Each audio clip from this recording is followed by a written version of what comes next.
When I moved into her house, I thought I was just renting a room. But the landlady's smile, it felt like she was giving me something I didn't know I was missing. I didn't expect moving into a new apartment to feel so personal. Usually, these things are quick: sign some papers, get the keys, drag your boxes upstairs, and start living. But when I met her, the landlady, it didn't feel like a transaction. It felt like stepping into someone's carefully built world. She opened the door before I even knocked properly. A woman in her early 40s, maybe mid, with the kind of presence you can't ignore. Not loud or overbearing, just composed. The kind of grace that makes you straighten up without realizing. Her hair, dark with soft hints of silver near the temples, was tied back loosely, though a few strands had escaped and framed her face in a way that felt unintentional but perfect. "You must be the new tenant," she said, her voice warm yet steady. I nodded, suddenly aware of how young and awkward I must have looked with a backpack slung carelessly over one shoulder and a half-crushed cardboard box in my hands. She smiled then, not a forced, professional smile, but one that lit up her whole expression, crinkling gently at the corners of her eyes. And as she handed me the keys, she added with a teasing tilt of her head, "Don't worry, I don't charge extra for smiles, yet." I laughed, though it came out more nervous than smooth. She had caught me off guard. Not just the joke, but the ease with which she made it.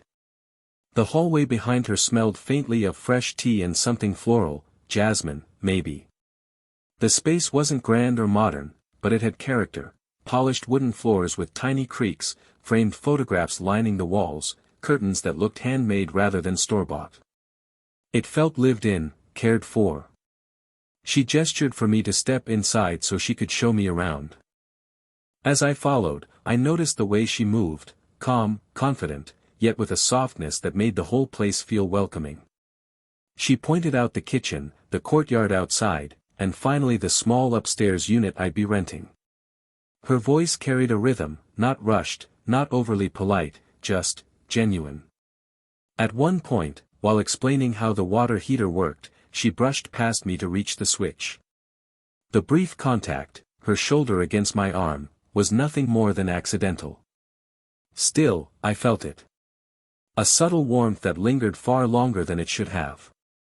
I tried to keep my focus on the details, the rent schedule, the trash collection days, the quirks of the old building, but I kept stealing glances at her.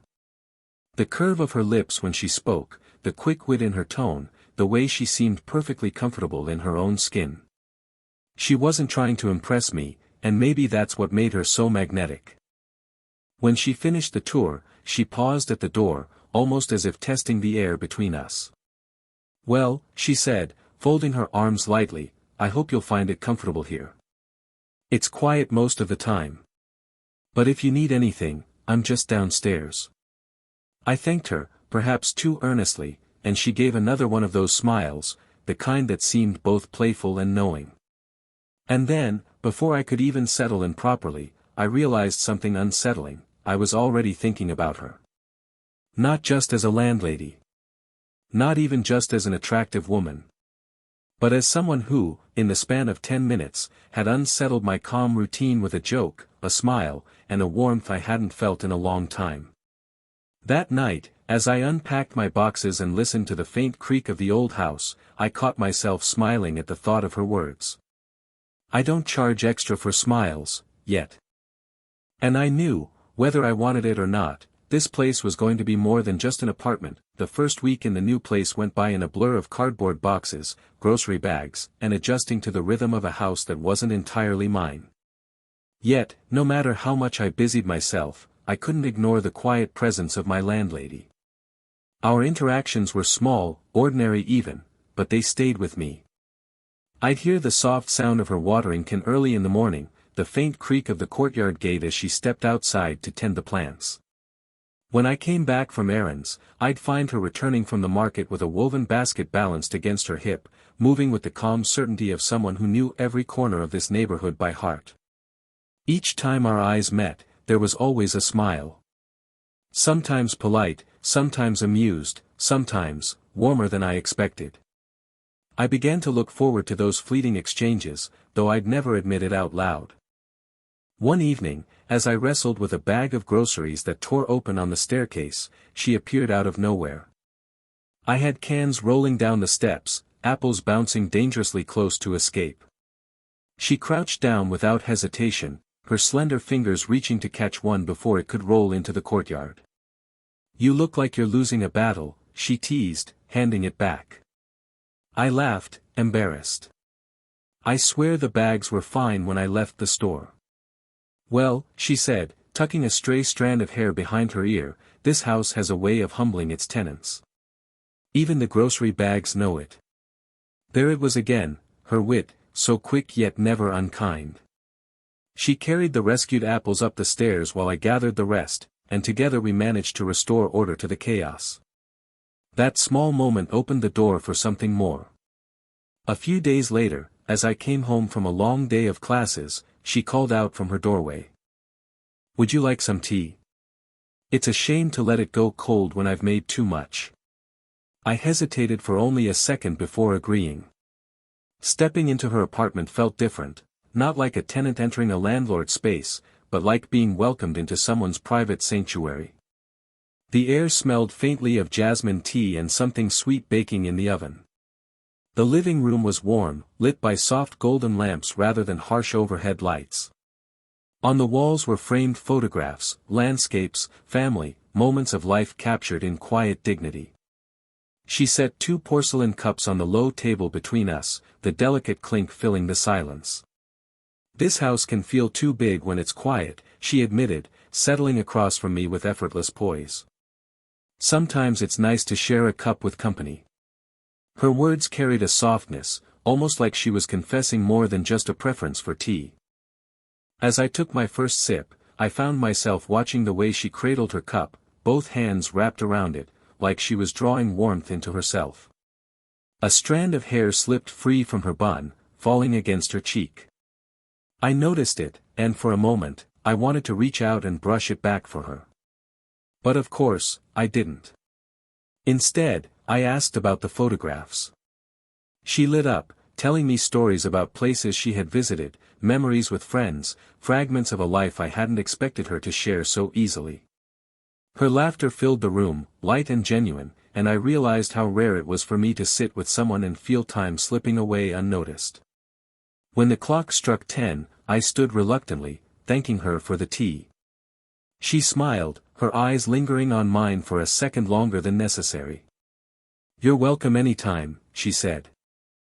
"A house shouldn't feel lonely, not when there are people to fill it." As I walked back upstairs, cup of warmth still in my chest, I caught myself thinking not about the house or the tea, but about her. The woman downstairs who carried herself with elegance and humor, who seemed to weave comfort into the very air around her. And though I had just begun to settle into this place, I realized something quietly startling: I wasn't only settling into the house. I was settling into her presence. By the 3rd week, the apartment no longer felt strange. My things were unpacked, my routines had settled, and the creaks of the old wooden stairs no longer startled me at night. But more than the walls or furniture, it was her, the landlady, who made the place feel alive.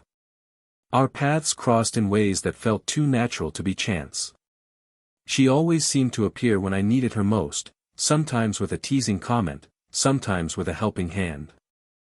And little by little, those small moments stitched themselves into something I began to crave. One afternoon, I was wrestling with a stubborn curtain rod in my room. It tilted sideways no matter how many times I adjusted it, and after 30 minutes of failure, I muttered a curse under my breath. Right then, there was a knock on my door. "Everything all right up here?" she asked, peeking in with that half-amused smile she always carried. I sighed dramatically. "Unless you want to watch me lose my sanity to a curtain rod, I'd say no." She chuckled, stepping inside. "Hopeless handyman, huh? Move aside." Without hesitation, she rolled up the sleeves of her blouse and took the screwdriver from my hand. Her fingers brushed mine briefly, just enough for me to feel the coolness of her skin. She climbed onto the chair with a confidence that made me smile, and within minutes, the curtain was perfectly straight. There, she said, stepping down. Sometimes it just needs a firmer hand. I laughed. And here I was thinking I had it under control. She looked at me, tilting her head playfully. Don't worry. Not everyone's good with their hands. Her words lingered longer than they should have. I didn't reply, but the warmth in her eyes made it clear she knew the effect she had. A few days later, it was my turn to surprise her. I had noticed she often carried a small paper bag from the bakery down the street, the kind that smelled faintly of butter and sugar. Curious, I stopped by the shop one morning and discovered her favorite pastry, a golden, flaky croissant dusted with powdered sugar. That evening, I knocked on her door and held it out, pretending nonchalance. Thought you might like this.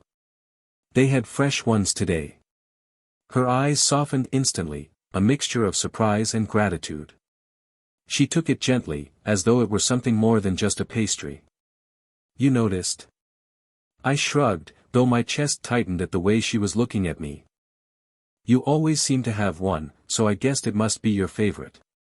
She smiled, a quiet, almost vulnerable smile that made her seem younger in that moment. Thank you, she said, her voice softer than usual.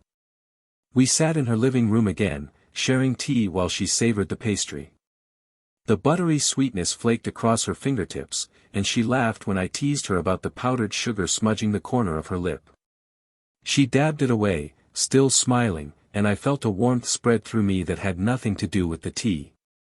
The sun was setting through the curtains, painting the room in shades of amber and rose. She leaned back, sighing in contentment, and for a moment, it felt like time had slowed down just for the two of us. It struck me then, how these gestures, so small on the surface, carried something weightier underneath. Her fixing my curtain rod. My bringing her pastry. They weren't grand acts, but they were deliberate, thoughtful. A silent language of care, exchanged without needing to be named. When I finally returned upstairs, I caught myself smiling again. The apartment no longer felt like just a place I was renting. It felt like I was being welcomed into someone's life, step by step, gesture by gesture. And the more it happened, the harder it became to tell myself this was simply a tenant-landlady arrangement. It was becoming something more, quiet, unspoken, but undeniable that it was late when I noticed the faint glow from the courtyard. Most nights, the old house settled into silence after 10, the wooden floors sighing and the walls holding their breath. But that evening, soft candlelight flickered through the downstairs window, pulling me from my desk. Curiosity, or maybe something more, led me to step outside. There she was, sitting at the wrought iron table beneath the vine-draped trellis, a half-empty glass of red wine in front of her. The night air was cool, carrying the faint perfume of jasmine from the plants she tended so carefully. She didn't look surprised to see me, but she didn't exactly look prepared either. You're still awake?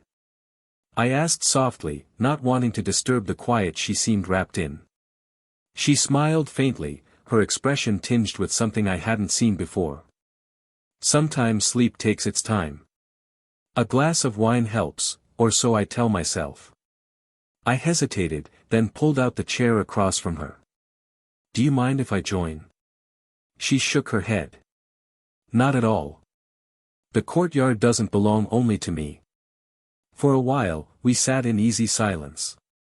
The candlelight danced between us, shadows flickering on her face, softening the lines that spoke of life lived fully, joys, worries, responsibilities.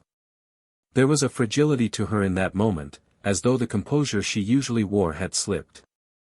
You ever feel, she began, swirling the wine in her glass, that a house can be too quiet?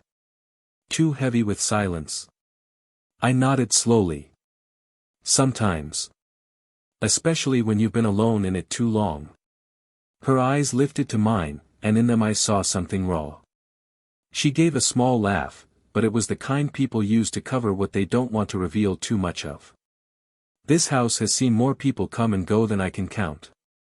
Families, couples, students, and me, still here, making tea and fixing curtain rods. There was no bitterness in her voice, just an echo of weariness. I didn't know what to say at first. Words felt clumsy in the face of the quiet honesty she was offering. So instead, I listened. She took another sip of wine, then set the glass down carefully. It's funny. People think being alone is the same as being lonely. But they're not always the same thing. She paused, her gaze drifting toward the candle. Though sometimes they overlap. The vulnerability in her admission settled heavily in the air. I wanted to reach across the table, to place my hand over hers, but I wasn't sure if it would be welcome. Instead, I shrugged off my coat and gently draped it over her shoulders.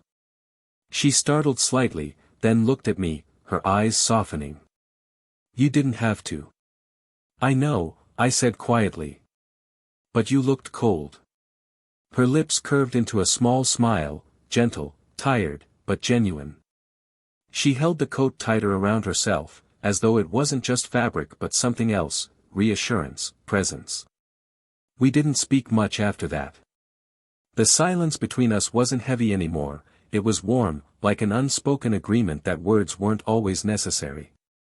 The night air carried the faint sounds of the city in the distance, but here, in the courtyard, it felt like we were in a world of our own. When she finally stood to go inside, she paused, looking at me for a moment longer than usual. There was something in her gaze, a question, a hesitation, a quiet thanks she didn't voice. "Good night," she whispered. "Good night," I echoed, watching as she disappeared behind the doorway. I stayed in the courtyard long after she left, staring at the candle's last flicker until it went out. And in the silence that followed, I realized something. I wasn't just drawn to her smile, her wit, or even her presence.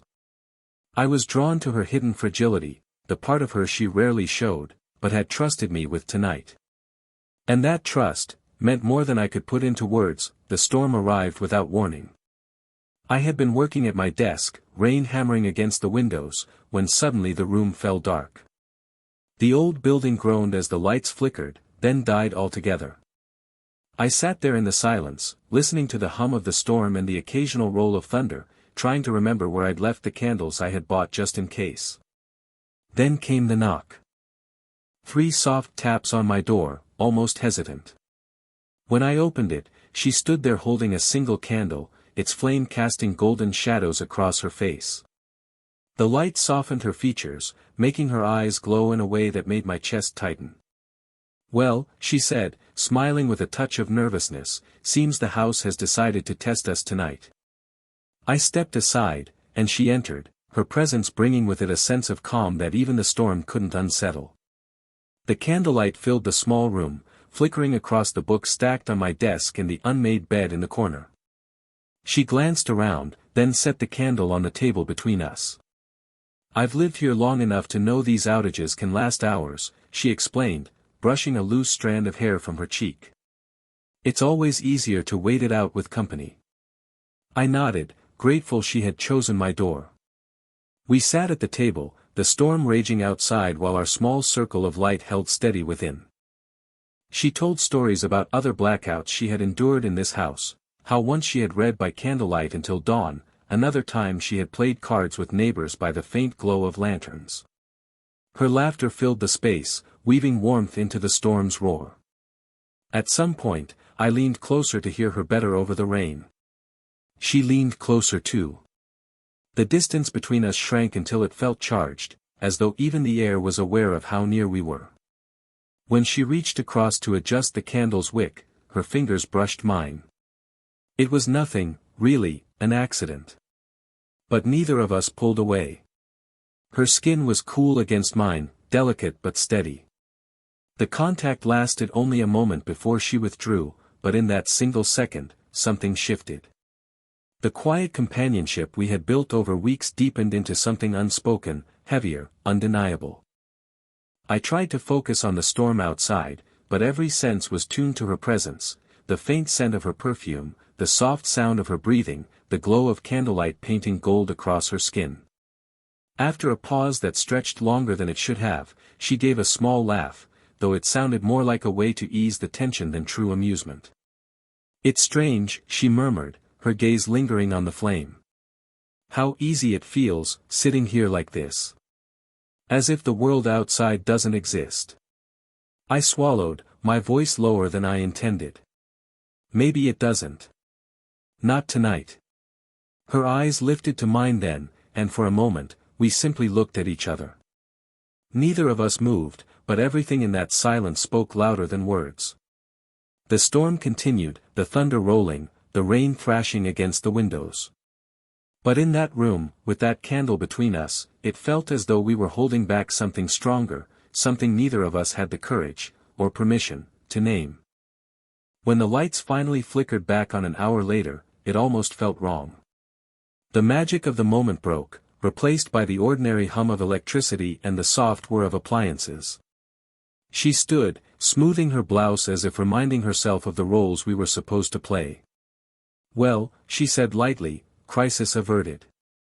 But when she handed me the candle, her fingers lingered just a second longer than necessary. And as she left, closing the door gently behind her, I sat staring at the flame, knowing we had crossed a line. Not one of words or actions, but one of silence, a boundary that could never be undone. The morning after the storm, the house felt different. It wasn't the power coming back or the quiet streets washed clean by the rain. It was something between us, something that hadn't existed before the candlelight and the brush of her hand against mine. I carried the weight of that touch with me all morning, replaying it in small flashes, the warmth of her skin, the way her eyes had lingered, the silence that had felt almost like a confession. But when I saw her later that day, she was different. She was watering the plants in the courtyard, her movements precise, almost rehearsed.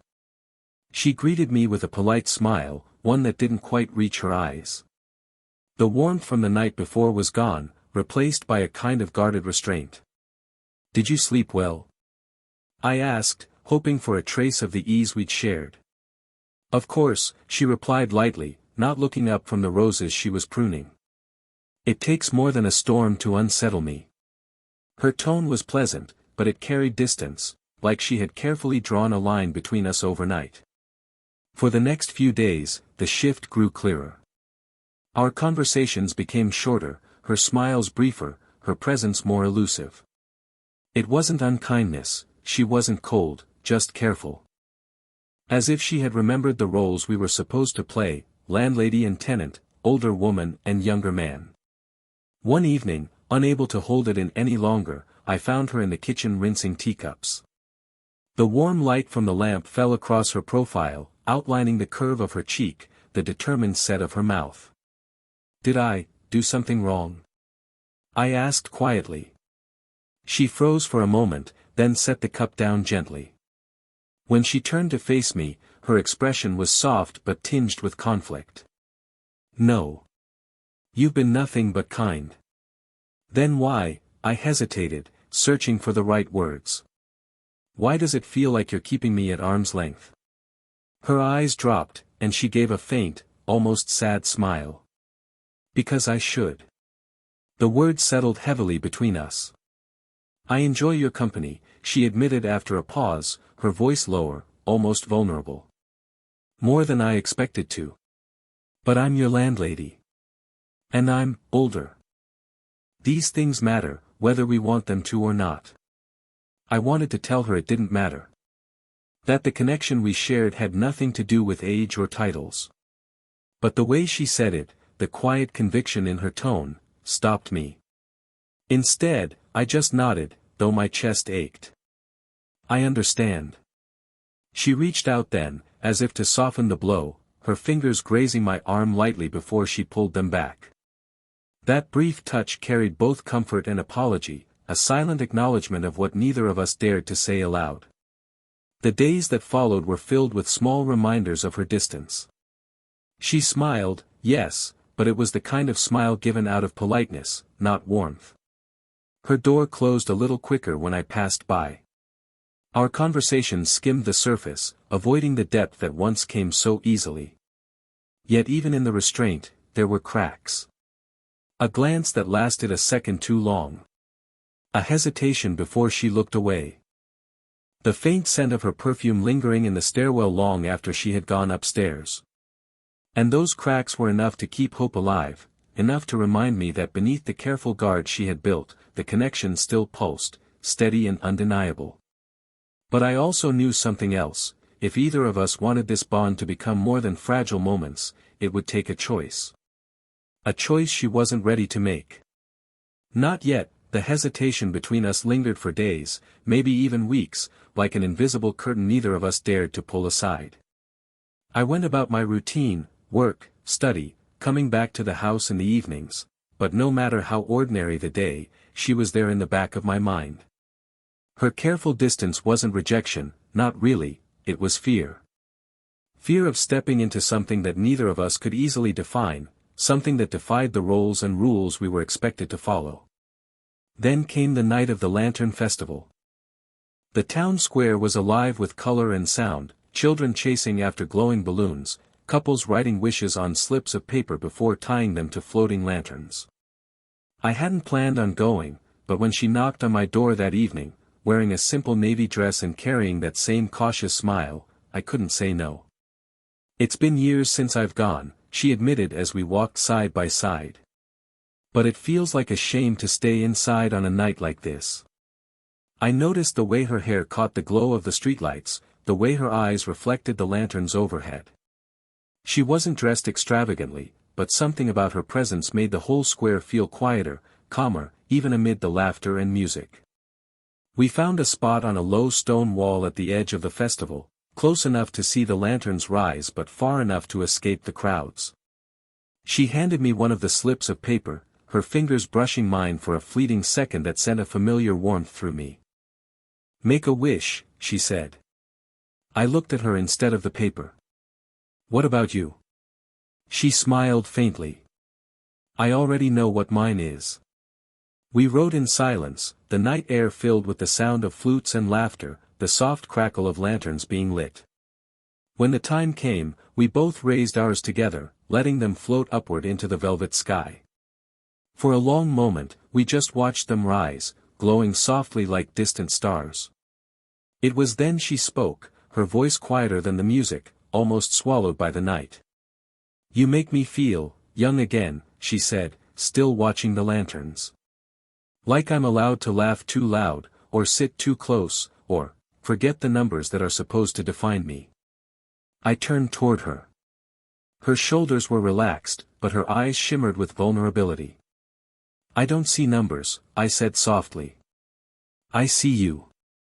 The way you smile when you don't mean to. The way you make this house feel like more than walls and furniture. I see someone who makes me want to stay." For a moment, neither of us moved. The world seemed to hold its breath. Then she looked at me, really looked at me, and all the hesitation, all the careful distance, melted in her gaze. Her hand found mine, not by accident this time, but with intention. Her fingers threaded through mine, warm and steady. "Do you know what I wished for?" she asked. I shook my head, my voice caught in my chest. "That you wouldn't give up on me. Even if I stumble. Even if I hesitate again." I squeezed her hand gently, feeling a calm certainty wash over me. "Then your wish is safe with me." We sat there long after the lanterns had disappeared into the night, hand in hand, the silence between us no longer heavy with fear but light with promise. When she finally leaned her head against my shoulder, it wasn't dramatic or sudden. It was simple, natural, like two pieces finally fitting where they were always meant to. The stars above bore witness, the festival faded into the distance, and in that quiet, we both knew, whatever the future held, the smiles we shared would no longer be borrowed, or tentative. They would belong to us.